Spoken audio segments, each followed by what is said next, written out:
Okay, guys, very welcome back to the show. And I've got a very, very special guest on the show today, a man that you will recognize from your screens and your childhood, much so like myself, seeing him on WWF television. It's Duke the Dumpster Droese. How are you doing today, man?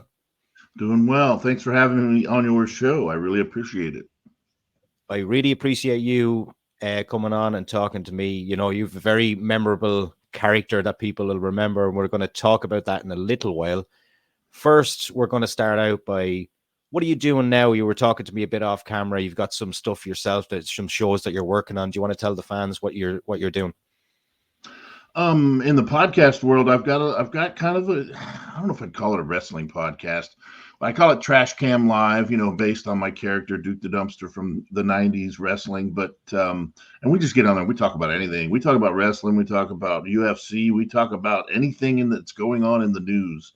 We talk. And then apart from that, that's on Saturdays, and on Friday evenings I've got a podcast for people that struggle with addiction, because that's the line of work I am in now. What we call the shoot job, the real job in life now is I'm kind Yeah. of basically like a case manager, treatment provider, like a counselor and a probation officer, all wrapped up in one. And I work with people that are facing jail and prison time, that have drug and alcohol problems and mental health issues, and we give them an opportunity to come out and try to make their life right, under very, very strict supervision, of course, but we give them the opportunity, and we give them hopefully the tools. And that's what I'm doing now. And the second podcast is based on that. It's called the Recovery Podcast. Real simple. And we get on there, and we kind of help each other along. We talk about what's going on, because I've had a past with Mm. drug and alcohol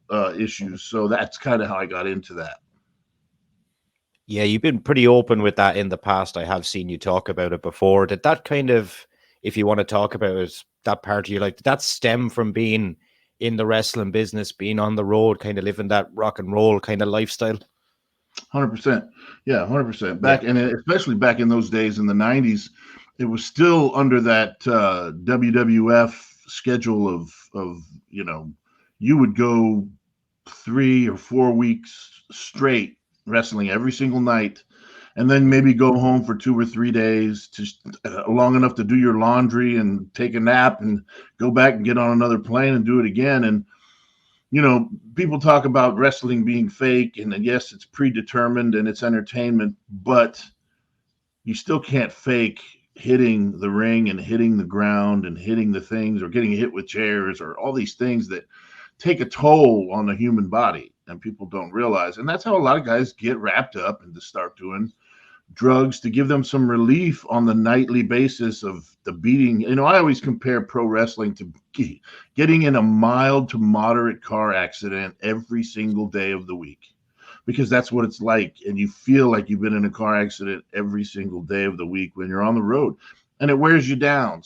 So sometimes guys will start taking things to help them, like pain medication, and some people start to dabble in alcohol and things like that. And the craziness of the schedule, sometimes we gotta be asleep at a certain time, and we gotta be awake at a certain time to get on planes and go here and do this.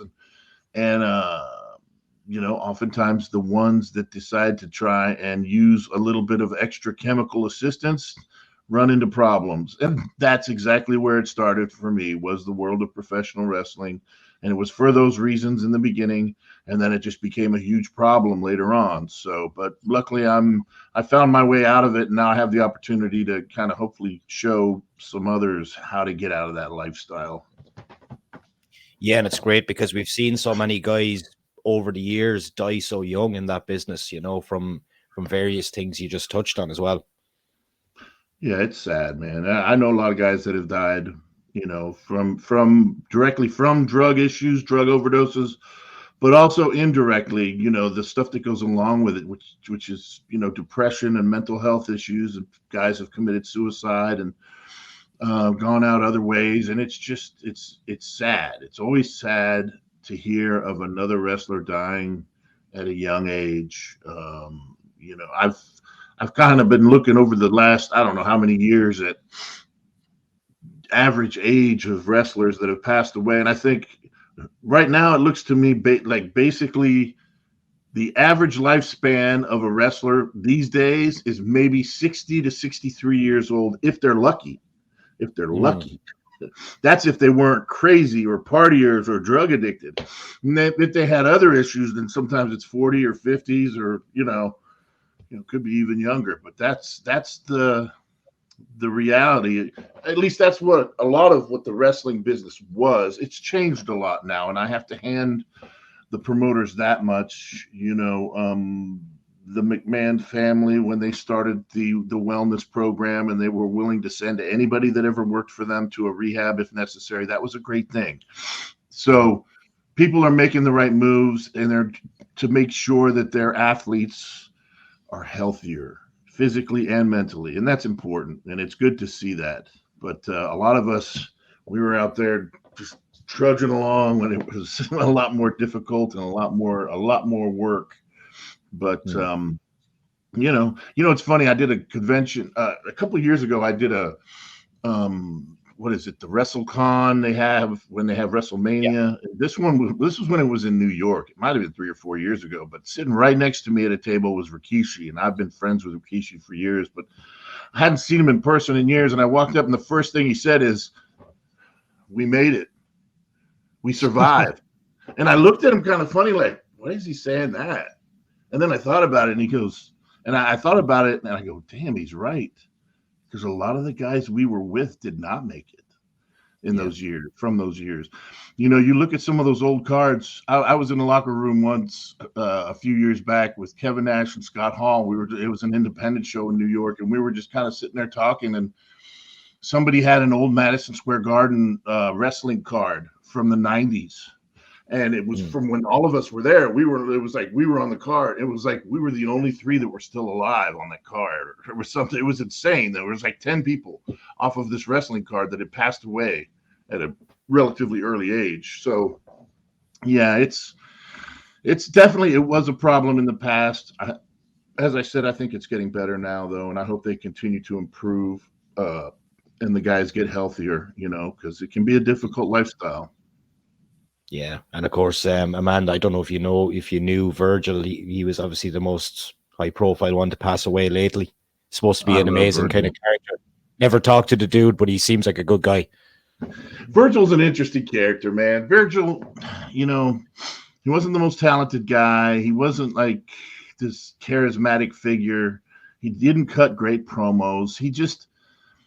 some people say a couple of the opportunities that he got were a result of promoters trying to play a rib on another promoter. Like they brought him in as Virgil to make fun of Dusty Rhodes, and then WCW brought him in as Vincent to make fun of Vince McMahon. But still, he was involved in some of the biggest storylines with some of the biggest factions you could ever imagine in this business, and he was there. And he was somewhat of a controversial character in the convention scene, the Comic-Con scene, because people would say he was he would try to scam people and stuff like that. But he was an old school carny guy, man. The old carnies, they'll get you. It just like at the carnivals, the people running the games and stuff like that, they're going to get their marks and they're going to make their money. And he was one of those guys, man. He was always trying to make that almighty dollar, but he was deep down, he was a good guy. And he was a really nice guy. He had some outlandish stories that you knew he would tell these stories and you knew they weren't true. But I would still love sitting there listening to him because it was hilarious. And he deep down was a good dude, man. And it's sad, he got sick there at the end and all the things that happened. But I'm here to say he was deep down, he was a good dude. Yeah, we'll rewind back anyway, and we'll discuss how did you initially decide that you wanted to go into this wrestling game? I was a fan when I was growing up I grew up in Miami, Florida, most of my life, and I used to watch Championship Wrestling from Florida with Gordon Soley, and all the guys that used to go through there, man. Anybody that was ever a big name went through there at some point in time, and so I used to watch that wrestling, and I was always interested in it. I used to go to the live events whenever they had a loop where every week on Wednesday they came down close enough so I could go watch them. They would go to the Miami Beach Convention Center. So I'd go watch it live every week. And then WrestleMania 1. When WrestleMania #1 happened, my dad took me to watch it at the Miami Beach Convention Center on a closed circuit television because they didn't have pay-per-view then. It was just on closed circuit. You had to go to an arena near you, and they showed it on a big screen. And you pay and sit in the seats and watch it on the big screen. And that's what we did. And I watched it. And I just remember around that time was when WWF really started pumping their TV into Florida more so than before. Before that, you didn't see much New York wrestling. But then WrestleMania 1, of course, is when Vince really started to try. He started taking over the world, starting with the United States. And you would see their TV and the build-up, the way they put together that entire show, but especially the main event with Hulk Hogan and Mr. T versus Roddy Piper and Paul Orndorff, that's what hooked me. That's what got me. And I remember as we were watching it in that arena up on the big screen, and during that match, I just remember at one point, I was in high school at that time, and I remember I stood up and I looked at my dad. I go, that's what I want to do right there. That is what I want to do. I want to be a professional wrestler. And from that point forward, that's what I mainly worked on, was becoming a pro wrestler. And that's how it all started. And what was your kind of training process like then, and who trained you and where did you train? There was a guy locally down there in Florida. His name was Bobby Wales, the Jamaican Jammer, they called him. And he would sometimes be the tag team partner with Tyree Pride, the Haitian sensation down in Florida. They did tag matches for championship wrestling from Florida. Tyree Pride even wrestled Ric Flair on a couple of occasions for the championship down in Miami. But Bobby Wales was the guy. He had a ring in a warehouse, and there was a group of maybe, I don't know, 5 or 6 or 7 of us that he was training, and we would just show up. I don't know, it was like 3 or 4 days a week if we, and he ended up giving me a key eventually, and I went in every single day. And if nobody was there, I just rolled up carpets and practiced doing moves on them. But he's the guy that trained me. He also trained Norman Smiley. Norman Smiley was there in those days too. They used to call him Black Magic. And he was training with us as well. But there was just a small group of guys. It was just a ring in a warehouse, nothing fancy. And we learned the basics of professional wrestling. And that's the guy I learned it from, this guy, Bobby Wales. He was a great teacher. So watching WrestleMania 1 with your dad, that's when it all started. How do you end up working for the biggest wrestling company in the world in 1994? It's an interesting story. I started, I learned how to be, I learned from Bobby Wales, and then I started doing local Florida shows, independents. Back then it was a lot different. There was a lot fewer shows to do, but wherever I could, I would wrestle on shows down there. We went to the Caribbean a few times and wrestled in the Bahamas and stuff. But at the same time, I was going to college at the University of Miami, and I had college for free because my mother worked for the university.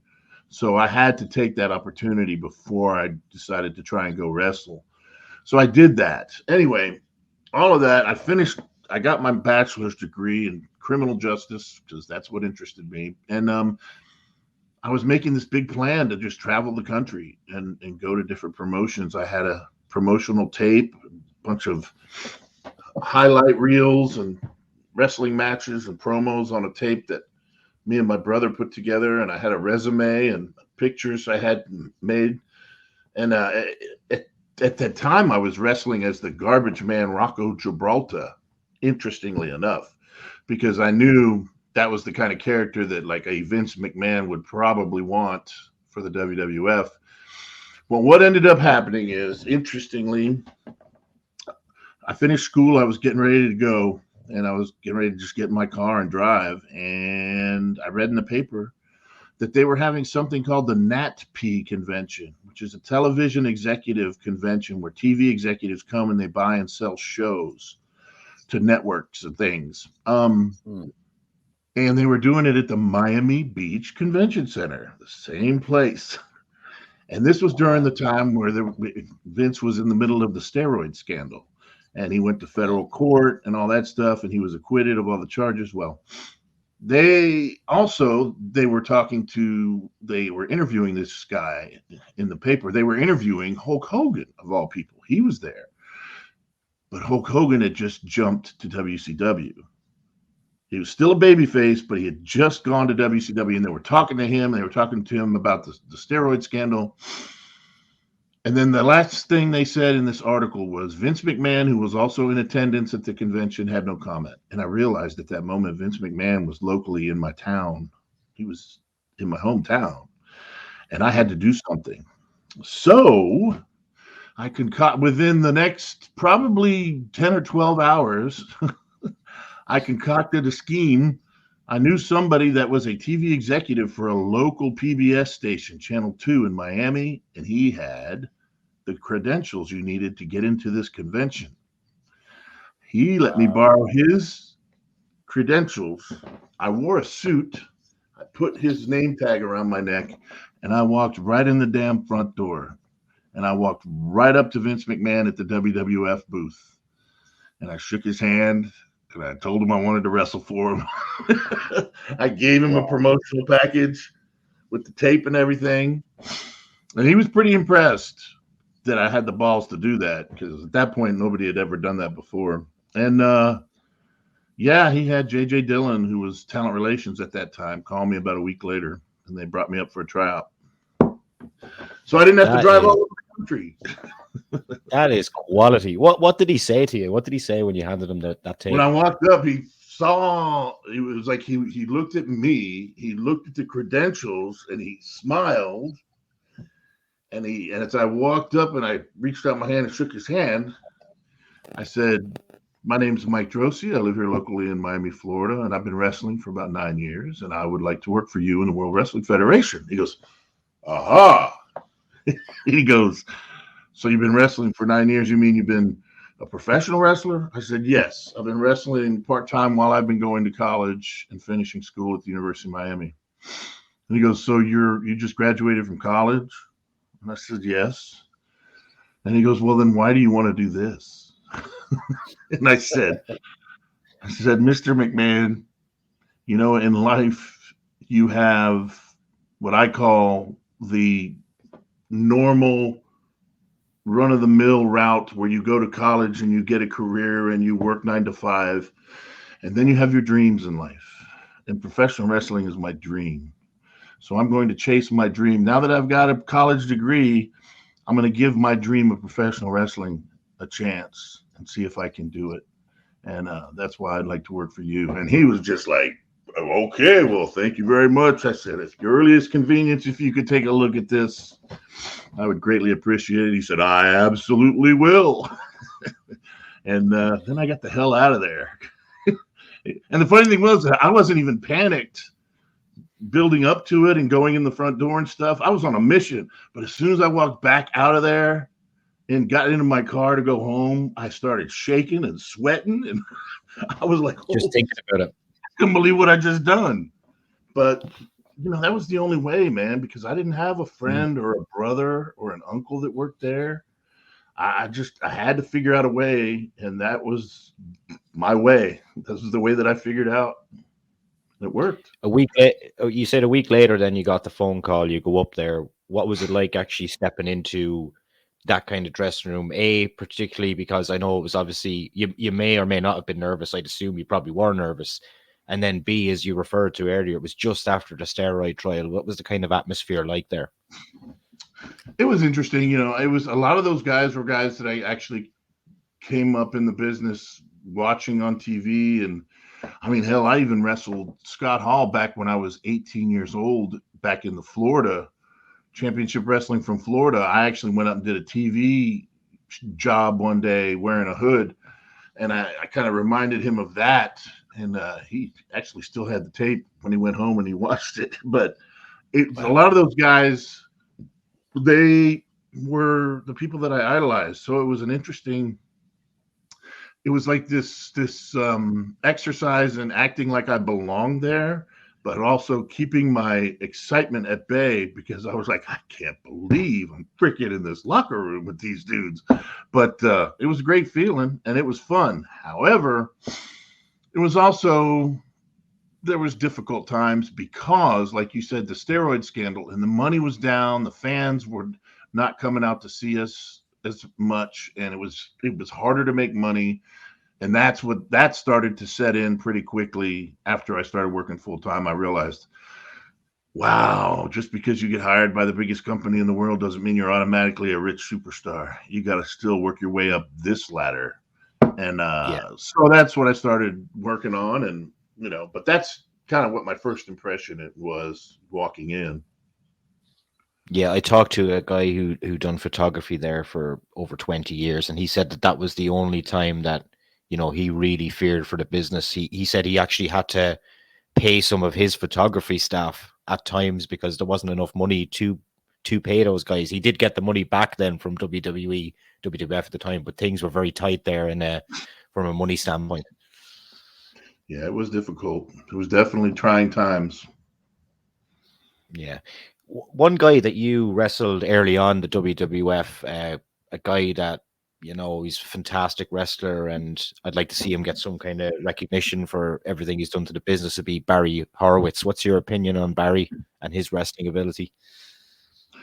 I love Barry Horowitz, man. We're still friends to this day. Barry was always an interesting character to wrestle because Barry Horowitz was a guy that, he would come in for TV at certain times. He would come in for the TV tapings, and he would be what's called an enhancement talent.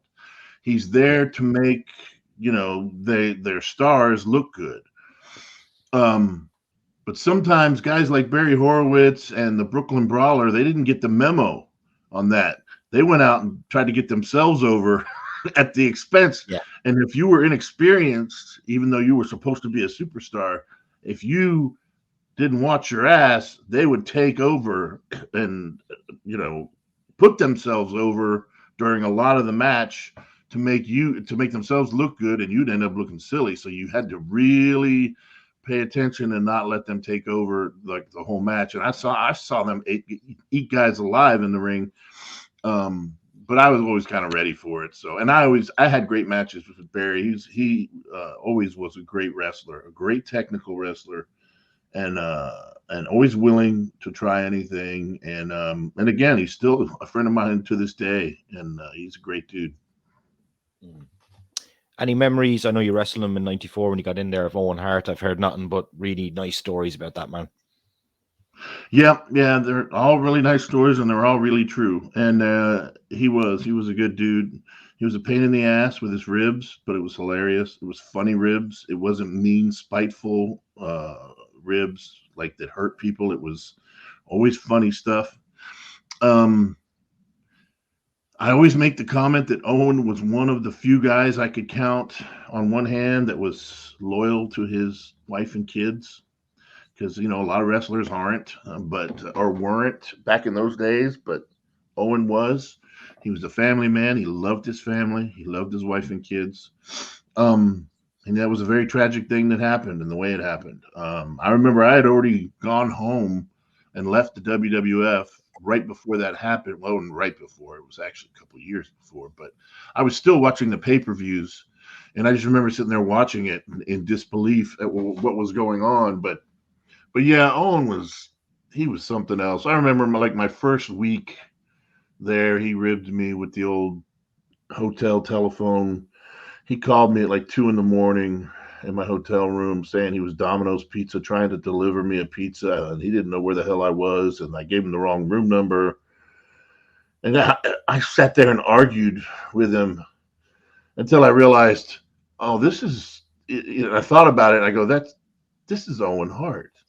And so I finally hung up and then took the phone off the hook so he couldn't call me anymore. And then apparently the next day in the locker room, apparently he had brought one of those old school voicemail recorders. Back in the old days, they had the cassette tape for your answering machine. He brought the whole answer machine on the road and tape recorded the whole interaction between me and him and played it for the other wrestlers in the locker room.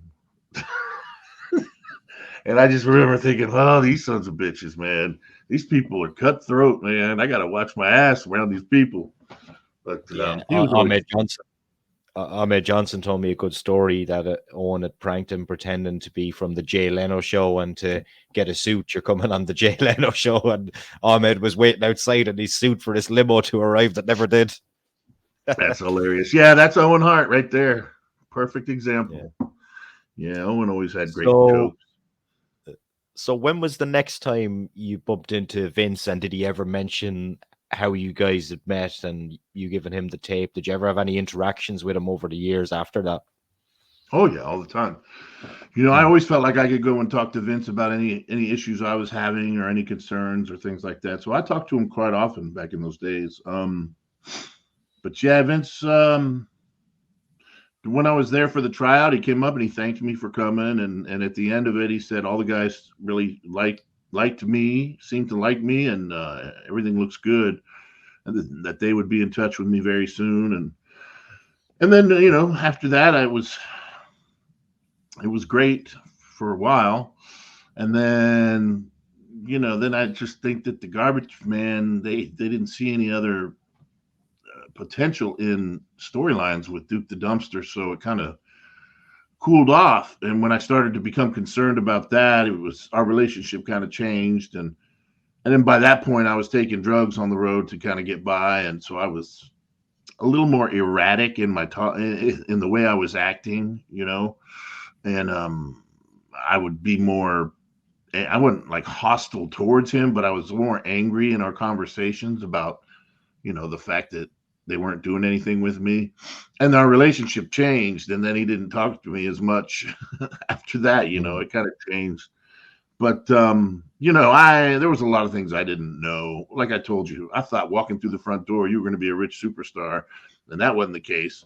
But there was a lot of other things I didn't know either, and which is okay. I mean, now I look back and I realized a lot of things, that I was kind of clueless about, but he was a very shrewd businessman. I will tell you that. Vince McMahon was a promoter extraordinaire, and sometimes he would tell you something was going to happen and then it didn't happen, and he would say, well, plans change.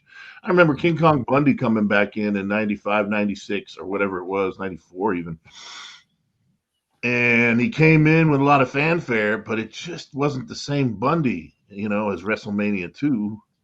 And they just kind of went cold on him, and they weren't pushing him so much. And I remember him sitting in the locker room one day, and he goes, man, I don't know what happened. I came in. He says, Vince said he's going to push me to the moon. And then he goes, then he puts me with the $1 million corporation and nothing happens. And I went to Vince and I said, Vince, I thought we were going to push me to the moon. And he said, Vince looked at him and said, it just didn't happen, Chris. It just didn't happen.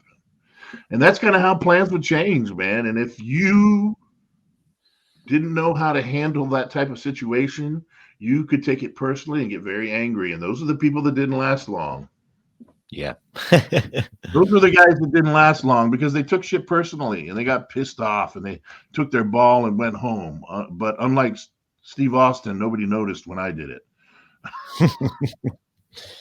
We'll talk about Steve Austin in a little bit, but 95 and 96, you made 2 Royal Rumble appearances. What was it like being in matches like that? Obviously, probably much different than the normal match. And was it kind of erratic then as well, or was it well planned out, those matches? Well, they were pretty well planned out. Pat Patterson put those together, and he was pretty good at organizing that stuff. It was always a bittersweet kind of thing for me to be in the Royal Rumble because honestly, during most of my 2.5-year tenure there, that was the only pay-per-view match I was ever on. I was never in singles pay-per-views until I wrestled Triple H the one time in your house. But other than that, I had never had a singles pay-per-view match. And they never put me in any kind of storyline for any pay-per-views. But I could always count on the Royal Rumble. I would be in that one. And but it was always fun. It was always really easy because they would put it all, like I said, we would all meet in catering, and they'd have a big like whiteboard, and Pat Patterson would write everybody's order when you go out to the ring and when you get thrown out of the ring and who throws you out and also who goes out before you. Because then you'd be looking, you're getting close. You see the guy that's going out before you and you see him go. And then you got to find the guy that's going to put you out. And when, you find him, and I remember I think it was 95 where Shawn Michaels threw me out. That was one of those years where he went out number one and won the whole thing. And he threw me out and threw a little extra elbow grease into it. And poor Earl Hebner was standing outside the ring. All the rest would stand outside the ring. And I went wham! I just landed right on top of him. It's on YouTube. I squashed him. I seen it. Fuck, Duke. And I went, I'm so sorry. I was going, I'm so sorry, Earl. But, there was always shit like that going on. A lot of guys didn't take it very seriously. We'd get in punching and kicking each other and laughing and goofing off. Owen Hart was ribbing everybody. I remember in one of these battle royals, I don't know if it was a Royal Rumble or not, Owen was sitting up on the corner turnbuckle, and I had my back turned towards him, and he reached out and grabbed me by the hair and pulled me in to him. And he used to wear that black singlet. He took part of his singlet off his shoulder and he wrapped it around my face. Well, he hadn't washed that singlet in months, and you could smell. It smelled so bad. And I just remember going, what the fuck are you doing? And he's just giggling, laughing his ass off, because that's the way he was. And that's the kind of stuff that would go on in those battle royals and even the Royal Rumbles. You guys are in there goofing around. It's like when I went back for the Gimmick Battle Royal. Holy shit. You want to talk about a bunch of old timers not taking anything seriously. It was pandemonium in the ring during the Gimmick Battle Royal at WrestleMania 17. Yeah, we're going to talk about that as well in a little while. Did you ever get any guidance from people there about the character, about the promos, about direction? I know you kind of alluded to there a while ago that they didn't really have a long-term plan for you.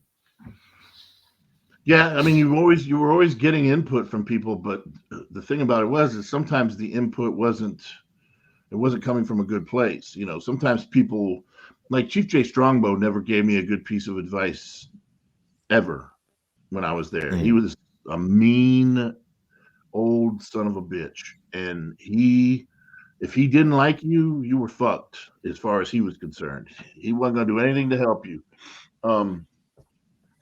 Now, Tony Gurria, on the other hand, was the greatest agent ever, because he would always give me legitimate, honest suggestions and find ways and everything he ever gave me worked and helped me. Tony Gurria and Rene Goulet were both great guys. George Animal Steel was okay sometimes, most of the time. But yeah, Chief Jay Strongbow was a miserable son of a bitch from day one, and he and I didn't get along, and it was just the way it is. Some of those guys had like axes to grind, and if you weren't one of the top guys, they treated you like complete shit. So you always had to be careful about the advice you were getting on characters or storylines, and see where it was coming from, and just be very wary about where you were getting these suggestions from and who they came from, because some guys would try to derail your career just because they were spiteful individuals. We touched on him earlier. We'll talk about him now. I was looking at an old podcast of yours where you were talking about wrestling Steve Austin and an interaction with Bret Hart, if you want to tell people about that, because I think it's a great story. Oh, yeah. I mean, both of those guys, I rode with them on the road quite a bit. We would rent cars together and ride. Both were cool individuals to be around and listen to and learn from. Steve always had better advice for me. I think so. A lot of times Bret Hart was kind of winding me up and playing jokes on me because he did come from the same family as Owen Hart, after all. And I think sometimes they had fun at other people's expenses. And I think he did that to me sometimes. Like he would tell me to call Vince at his house and shit. He'd give me his phone number, and I was like, "You need to call Vince." And I was like, I would call Vince, and he would be real nice to me. But then I would think about it afterwards. I go, I shouldn't have called him at home. That was stupid. And I just knew somewhere Bret Hart was just having a giggle at my expense. But that was kind of the way it is. And again, as I said before, in a lot of ways I was clueless. Now Austin, man, he was just fun. He had no axe to grind. He didn't have any enemies really at that time. He wasn't the big star yet, so he wasn't like he was paranoid or anything about anybody around him. He was just working his way up the ladder and having a good time doing it, and we had a blast. But it was interesting hanging out with those guys and watching how they carried themselves. A guy that was working his way up and a guy that was already up there. I think sometimes the advice that Bret Hart used to give me was based on Bret Hart advice, like advice Bret Hart should get because he's the champion, not Duke the Dumpster advice. So I think that was kind of the difference as well sometimes, but it was all good, man. I certainly don't regret any of the time I spent there or who I hung out with, because there were some very bitter motherfuckers. You could hang out with somebody that was negative and bitter, and it would be the worst trip of your life. But if you had fun people to hang out with, it made it a fun experience, even though nobody was making any real big money at the time. At least it wasn't, totally a total loss, and it wasn't so difficult to live on the road like that, even though it was difficult. But it made it a lot easier, hanging out with guys like that. Yeah. Talk to me then about that extensive run, both on house show and TV, and leading up to the In Your House pay-per-view then with Triple H. You guys worked a hell of a lot of matches together. What was it like working with him? It's a funny story because I got to go all the way back to actually when Steve Austin came into the WWF then. Because the reason I say that is Steve Austin came in and they made him the ringmaster, right? Well, at that time, I was well into almost at the end of my second year, which is the first initial contract is 2 years, right? And my second year was about to end. And at that point, they had already stopped really using me much. I was still being flown in for TV, but every once in a while I'd do a match where I had to lose to a new heel that came in or something like a Vader or a Mankind or whatever. But otherwise I wasn't wrestling much and I wasn't on the road much and I wasn't making money and I was getting frustrated. Well, Steve Austin comes in, and this is one of those days at TV where I walked in and I looked at the list and my name wasn't on it. So I just left all my shit in the car, man, my wrestling gear and everything. I just left it in the car. I was like, man, I'll just go sit around again and wait for Bret because I was riding with him at the time. Well, at the last second, I want to say it was Bruce Pritchard came running up. He goes, get your gear. You're going to wrestle the new guy, Steve Austin. And I went, okay. And I just remember I walked in the locker room. I was like kind of pissed already. I was like, here we go again. Gotta do the job. And I sat down, opened up my bag, and I was sitting next to Bret, and I told him what was going on. And he goes, I wouldn't do it. I'd refuse to do it. And I just remember sitting there going, is that an option? And he goes, no, just you can refuse to do it. And I went, okay. So I went and walked into Vince's office and he wasn't there, but Bruce was there. And I sat down and I go, look, I need to know what the hell you guys want me to do because obviously I'm not doing it right now because the way you're using me is garbage and I'm not making any money and I'm struggling to make a living at all. So I don't know what you want me to do.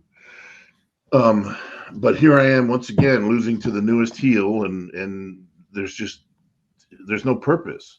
And he saw that I was really upset and he kind of got nervous. And I think he also realized that my 2-year contract was almost over. And he ran and he goes, Don't worry about it. You don't have to do it. No problem. And they figured that out and blah, blah, blah. And I guess he went and talked to Vince. But I went back in the locker room, and I just remember I sat down and I told Brett, I said, I told him, man, they're not going to make me do it. And Rikishi, who was Fatu then, Fatu was sitting right across, and he looked at me, he goes, you need to go tell Steve what's going on. So I walked over and I sat down next to Austin. He goes, I hear we're working together tonight. And I said, no, brother, we're not going to. He goes, no. I said, no, man, listen, and this has nothing to do with you, but I'm at a point right now where my contract's about up, and they've been killing me lately. And I've picked this moment to take a stand, and I just want you to know it has nothing to do with you personally. It was just, this was the moment I had to do it. And he goes, man, if anybody understands, I do. Because he just came from that shit show at WCW. And we became really good friends after that. So Vince talks to me the next day at TV. He says, I'm asking him, I'm going, what do I need to do differently? He goes, you're doing it now. And I said, okay. And he goes, yeah, we're going to put you in a storyline with this or that. And then Triple H, it was like, okay, good. So we set up this storyline with Triple H. And I remember going into the office with Vince and Bruce and Jim Ross and Jerry Briscoe, and we're all sitting there and we're talking about it. And I'm talking about long term. I'm going, okay, where am I going to go after this? I go, in fact, we were talking about turning me heel at that point. I said, I'd like to turn heel and kind of change my appearance and maybe even get rid of the whole garbage man thing altogether eventually.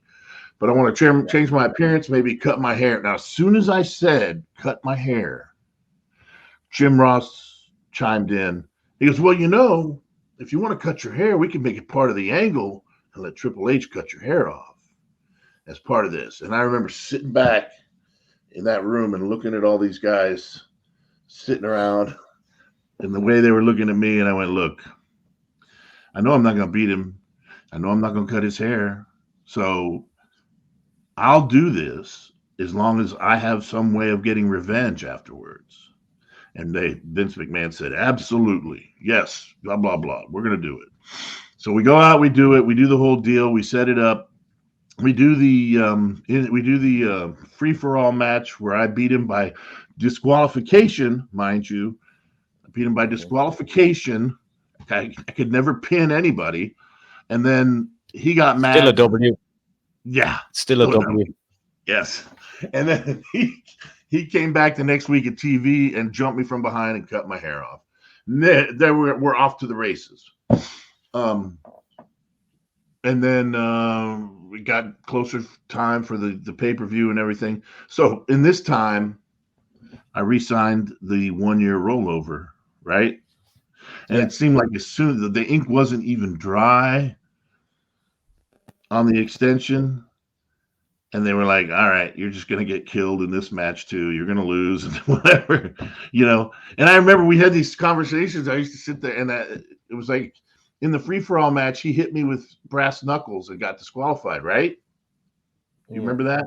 He hit me with brass knuckles and knocked me out, and Gorilla Monsoon came out as the commissioner, and he switched the decision, and I won. Yet he comes out on In Your House, and he hits me in the face with the trash can lid. No Gorilla Monsoon. I'm sitting there going, if it happened this time, why is it not going to happen this time? Consistency. No, and they didn't care. They were like, this match doesn't fucking matter. They're just like, go out and do it. Because by that point, I had no bargaining chip because I re-signed. So they weren't as nice to me anymore. And Vince's exact words were, just show up like you always do with a smile on your face and do your job. And I remember sitting there thinking to myself, this is fucking ridiculous. I go, he's got me. There's nothing I can do. I have zero bargaining position. There's nothing I can do. Am I going to walk out? I might as well have, because I never went back. But I didn't walk out or anything like that. But and then after that, I complained so much After all that was over, I complained every week at TV to the point where Vince said, "Go ahead and go on home." And I was just freaking 4 months into the new year contract. I sat home for 8 months, couldn't go wrestle anywhere, do anything. But that's how it all went down. And obviously they paid you for those 8 months then as well, yeah? Hell no. No, no. No, because look, and a lot of guys will tell you this, because this is how it was. During those days, when you signed on with the WWF, all you were signing on for was a chance to work there. And their only guarantee to you, to most guys, even Steve Austin walked in on the same deal. 10 matches a year, $150 per match, $1,500 total. And that's all your guarantee was. And I had already met that. So they didn't have to pay me anything else. I went home and sat. And, I mean, I could have demanded a release or whatever and done some things. But to me, it didn't really matter because I could have gone and wrestled as the garbage man because I did that before I went there. But, I just sat home and just so I didn't make any waves because I didn't know how the legal part of it worked. I was just so disgusted with the business at that point that, I was done. And I never really made it back. And and I'll tell you this too. We talked earlier about drugs and alcohol and stuff. I was on drugs and alcohol pretty bad at that point. And when I left the WWF, there was no longer a reason to get clean and sober for the next road trip. At least they had you organized to the point where they had you on the road and you had to be somewhere. Well, I was just at home and the brakes were off. I was just doing whatever I wanted, whenever I wanted, how much I wanted. And plus, I didn't have to take drug tests anymore. In WWF, at least they drug tested you. You couldn't do illegal drugs or steroids or anything like that. But still, I went home and just spiraled out of control. So, that's kind of how it went down. But yeah, that was the end of my experience there. You did do, I was reading a dark match in WCW. Was there ever a chance to get more of a run there, or how did that opportunity come about? Yes. And it was interesting because once my the last 8 months of my WWF contract was up, I actively tried to go to WCW. Now, what I did was I just walked in the back at a Nitro taping, at a Nitro show. I just walked in. I was wearing a suit and I just walked in. I was like, I don't give a shit. The trusty suit again. That's it. I walked in with my little suit on, and it didn't exactly go the same way. Now they didn't kick me out. It's interesting. Everybody was so nice to me because they thought somebody had brought me in. But then, like the next day and the next 2 days at other TV tapings, when people started realizing nobody brought me in, the way they were treating me changed. They weren't as nice. However, I will say J.J. Dillon had already jumped ship, and he was at WCW then. I guess he was handling their talent relations. And he came running over and gave me his number and said, call me. We're going to, we could do something and whatever. Well, he ended up setting me up for a tryout. I had to go in and do that dark match, right? Well, at the same time, I was also talking again to the WWF. And what ended up happening is I had both of those tryouts. They made me try out again, too. And I had both of those probably within a couple of weeks of each other, I think. And I just remember trying to figure out what I should do. Did I really want to go to WCW or did I want to go back to WWF? Because you could kind of feel the tide was turning at that point. And WWF was WCW was still on fire, but WWF was coming back. And I remember asking two people for advice, Bret Hart and Steve Austin. And Bret Hart said, I think you should do both of them. That's the professional thing to do. You should do both. And I said, okay. And then I asked Steve Austin, and he goes, You better pick which one you want to do and just do that one. Pick the company you want to go to and just do that one because these are fucking vindictive people. Unfortunately, I took Brett's advice. I did both and nobody called. Wow. But the phone did call for WrestleMania 17. Was that a surprise? And who called you? And what was the kind of explanation like on the match? Well, first of all, they didn't call me. I called them. It was an interesting thing that happened. I was working for the independent company down in Florida that I had wrestled for before I went to WWF. It was called Sunshine Wrestling Federation. By that point, they had changed their name. They bought the name Florida. They were calling themselves Florida Championship Wrestling. And then later, WWF bought that name from them and made it one of their early developmental programs. But I was working for them. I had a wrestling ring. I was training their wrestlers down there in Florida. I was still all messed up, doing a lot of drugs and drinking. And somebody, a local wrestler, came to me one day at a practice and he goes, "Did you hear?" And I said, "No, hear what?" He goes, "They're doing a Gimmick Battle Royal, man. You need to call somebody and get on that." So I found my old phone number for Bruce Pritchard and I called him. And I just remember him going, "We've been looking all over for you." I was like, "Sure you have. You fucking sure you have." But he says, "Yeah, well, let me ask some people some things and I'll call you back." And he called me back, I think the next day, and he goes, "Yes, you can come up and do it," and blah, blah, blah. So I went up there and I did the Gimmick Battle Royal, was involved with that. It was nice. It was okay. I was kind of embarrassed. I was way out of shape. I couldn't have wrestled in a real match to save my life if I had to. I was just in a real bad way with drugs and everything. And if you look at me when I walked down to the ring, I was extremely pale and extremely skinny because I was in a bad way. But I didn't talk to a lot of people in the back. I kind of hid because I was embarrassed.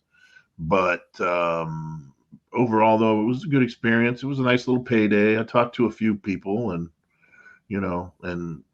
it was insane. The freaking Astrodome with 65,000 people in it. We didn't have anything like that when I was there. So, but it was cool. It was nice. But yeah, I called them. They didn't call me. And you were saying about the disorganization of the match, and what way was that kind of put together with you guys in the back? Was it just chaos? Well, again, Pat Patterson put it together. He told everybody what to do and when to do it. So in that respect, it was organized. But when we got out to the ring, everybody was just completely fucking off, laughing. And the Iron Sheik and Nikolai Volkov were fighting against each other. And every time the Iron Sheik would hit him, and he'd go, "Motherfucker, Nikolai." And he would punch, and Nikolai Volkov would go, "Ah!" He would scream this high-pitched shrill. And I just remember standing in the ring going, "What in the hell have I gotten myself into?" And I was watching Bruce Pritchard and Jim Cornette were in the corner because they were in this thing. They were in the corner fighting each other, staying the fuck away from everybody else because they didn't want to get hurt. But they were over there in the corner goofing off. And I just remember whoever was supposed to go before me went out of the ring, and Ray Apollo, Doink the Clown, was supposed to put me out. And he came flying across the ring and hit me. And to me, it was on the wrong side. And I had to underhook with both arms and ended up tearing both of my shoulders out as I went over backwards. But yeah, that was that experience.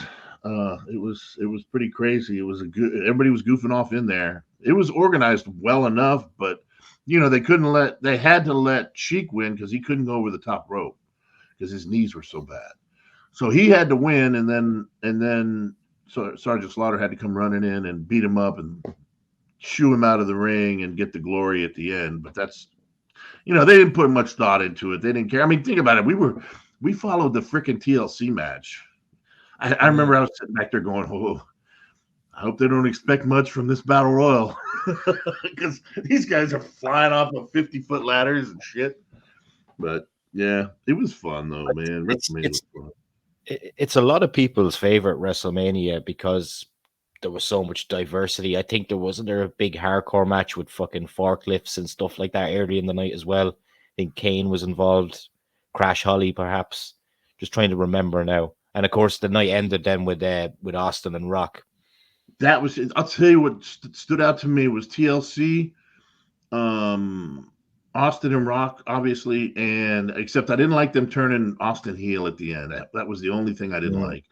And I'll tell you another great match that nobody ever really talked about was Kurt Angle versus Chris Benoit. That was freaking amazing.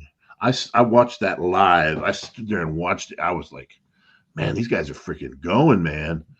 So it was really impressive to me. But yeah, it was a great pay-per-view, man. And I think it probably was the best WrestleMania, even with the shitty Gimmick Battle Royal with all the old farts and they're rolling around. But it was fun. I think people enjoyed it, man. People enjoyed that for sure. There was so much going on at that Mania, you know. Yeah. I wouldn't shoot it down. I wouldn't shoot it down. Nah. Yeah. And that was my sort of WrestleMania moment, I guess. So there you go. Well, nobody can ever take that from you. You know? If you look back at your time in the business, do you have a favorite opponent, a favorite match, a favorite period in your career? This has almost become a running gag now because I always change the answer. But I'm going to tell you, the guys that I had the most fun working with at that level in the WWF, when Savio Vega was Quang, working with him was a blast. Working with Austin, the few times I got to work with him was fun. Working with the Hog Farmer was fun because I was good friends with Mark. I still am. And we had a great time. Yeah, basically those were the guys that I had the most fun with because I wrestled them the most. We were always like that early mid-card match, you know, down there, down on the bottom. You know, we weren't in the semi-main. No, we were way down here. Sometimes I was just plus other matches. That was my name. Plus other matches at the bottom because they didn't even put my name on the card. But you always knew who they were talking about. But yeah, those guys, those were the ones that were fun to me because we always cut up, you know, wrestling Owen Hart. Anytime you got in the ring with Owen Hart, he was always out to make the other people in the ring laugh. Some way, somehow. Always. I remember one time he came out. I don't remember what the match was. I don't even think I was in it. I think it was a lumberjack match. I think I was outside the ring. He was in the ring. And he had put some kind of hairspray in his hair. It was a house show. He walked out, and his hair was sticking straight up to the side like this.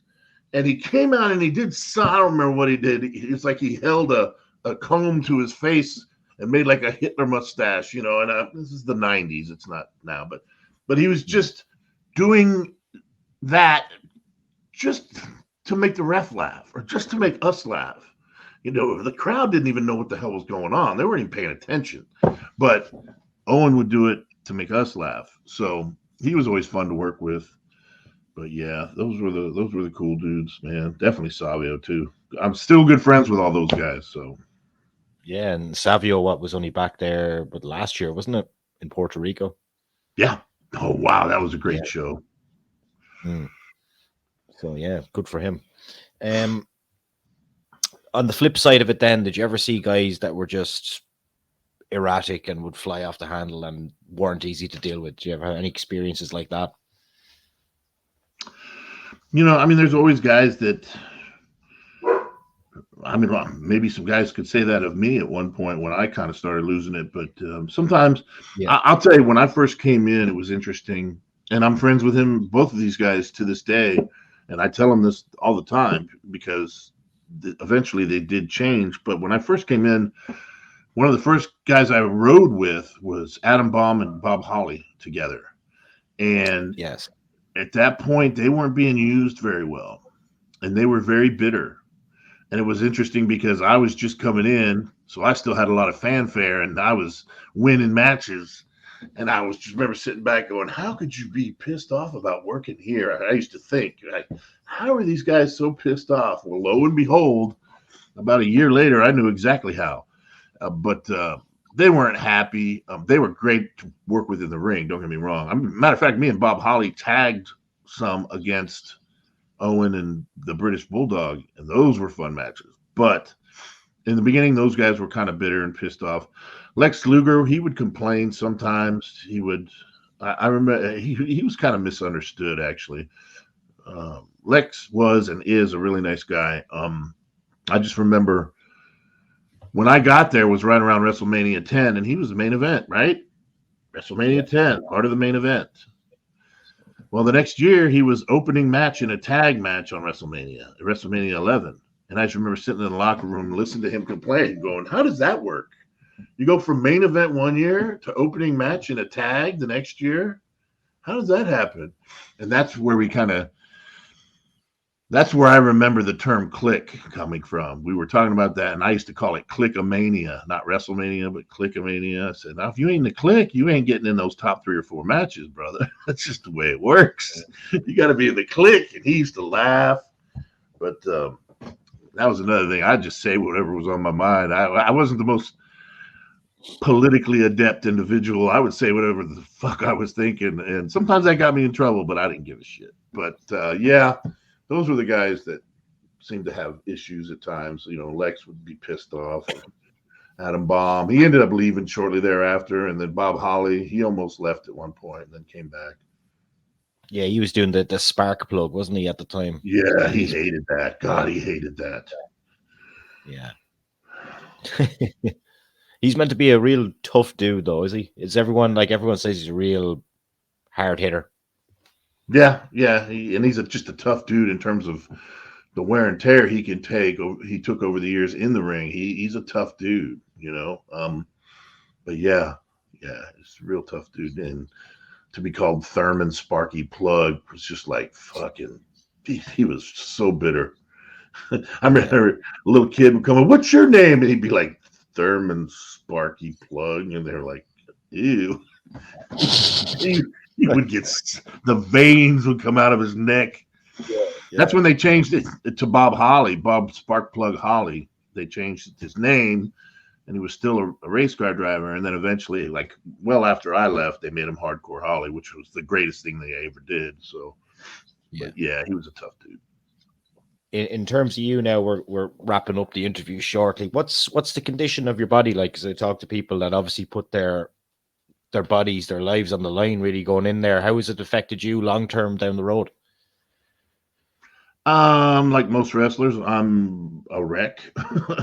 One wrestling injury years ago, and ended up I had to have my left foot amputated. I've got a prosthetic leg on the left side because I had such a bad injury, and after surgery, I got an infection in the foot. My right hip has to be replaced. This shoulder is going to need to be replaced. My spine is a wreck, and I'm really afraid to get spinal surgery. So I'm putting that off as long as I can. But that's the wear and tear. That's the wrestling legacy of so many guys that, you know, we thought we put our bodies on the line every night for years and years. And in a lot of ways, I guess we thought we were invincible. And I remember guys used to joke, someday some of us will be in the Hall of Fame. They're going to have to wheel us out there. Ha, ha, ha, ha. Well, it's coming true. You know, yeah, your body and the rings and everything were a lot different back then, man. There wasn't as much safety precautions in place. So a lot of the guys that I worked with and knew from those days are beat up pretty bad. So like Barry's having issues with his knee. Last time we did a convention together, man, he was really having difficulty getting around. His leg was really hurting him. And it's just that it comes back on you, man. The older you get, the stuff gets worse. So, you know, eventually you got to go under the knife in hopes that you can get it fixed. Sometimes that presents even more problems than it's worth. But yeah, that's just kind of how it goes. It's something we knew what we were getting into, and we accepted it. So, you know, that's just the way it is, and I'm fine with it. You know, but yeah, definitely got problems. In terms of the current product, Do you keep in touch with any wrestling? If so, what do you watch? I don't regularly watch any company at all. I catch highlights of WWE and AEW stuff, or I keep up with a lot of the news from those wrestling companies on things like TikTok and other social media.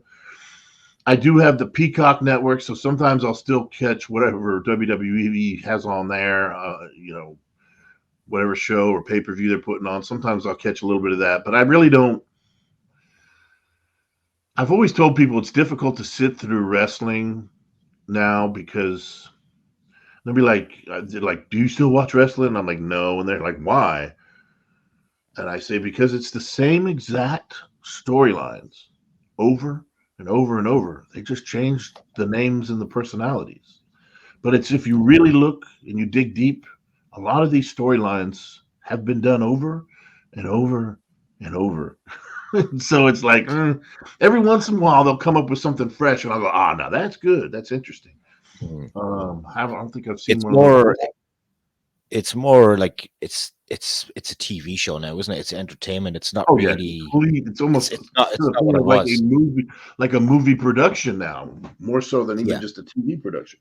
I'd say lately though, the most interesting thing they've had here recently, and they've already kind of chopped it up, was the Bloodline angle. Yeah. That storyline was really good. It was getting really good, and it seemed like they were going in really good directions with it, but then it just kind of changed, and it's just how the business moves, because they have so many people to get to, so many stars, so many personalities that have to be involved in some way, shape, or form. And what are they going to do? Go to the 5-hour TV show on Monday Night Raw or something? No, they can't do that. So everybody's got to it's a cyclical thing. It comes and goes. And do you think that's a problem as well? If we stretch back to your day, you'd have guys that come in, enhancement guys, that would kind of obviously shine these guys up. Do you think that element is missing, or could ever come back into the business, or do you think that's dead and buried? Everyone needs to be a star. Everyone needs to make money. Everyone needs to make T-shirts. It's pretty much that, isn't it? Those days are gone, because, like you said, it's more of a production. Like you said, TV production. I said almost like a movie production. It seems that more emphasis is now put on the storylines and the promos. So putting guys out for a shine every episode that won't pique anyone's interest anymore. People don't really want to see that, I don't think. So you've got to have situations put together in a fashion that makes it interesting to the fan that's watching, and it's done in such a way that two stars get in there and mix it up somehow. They just find different ways to continue the storylines. That's all. I mean, that's in lots of promos, lots of talking, a lot of people out there trying to outdo each other with jokes and shit like that. It's like a lot of commercials. So yeah, it's all about the money, but they're making a lot more money now. Maybe hopefully they might do another battle royal this year. Give you a call. What is it? 3 weeks? 3 weeks away. I'll hobble my ass out there with one leg. I'll take that sumbitch off and beat somebody with it. And that's something I could really picture on TV as well. It's been done before too, though. Yeah, they had Maurice with Shawn, and it was Shawn Michaels versus Diesel. Diesel pulled off. Vachon was sitting at ringside. They pulled his fake leg off, and he went after Shawn with it. I don't think he hit him. I think Shawn hit Diesel with it in the end. But it's all been done. They used it with Zach Gowen. Zach Gowen. Yeah, there's another one. See, everything's been done over and over and over. Look, Duke, it was an absolute pleasure to talk to you today on the show. I thoroughly enjoyed our conversation, and hopefully maybe we can do next time maybe a live show with the fans at some point. Anytime, man. I really appreciate it. I had a lot of fun. So anytime you want to do this, just give me a holler and we'll do it again. Yeah, and I will put your links for your podcast, which I'll get off you. I'm going to add you through Facebook now, and I'll put the links of your podcast underneath this video when it comes out so people can look at what you're up to. And thanks very much for your time again. All right. Thank you very much, my friend. Cheers, man. See you.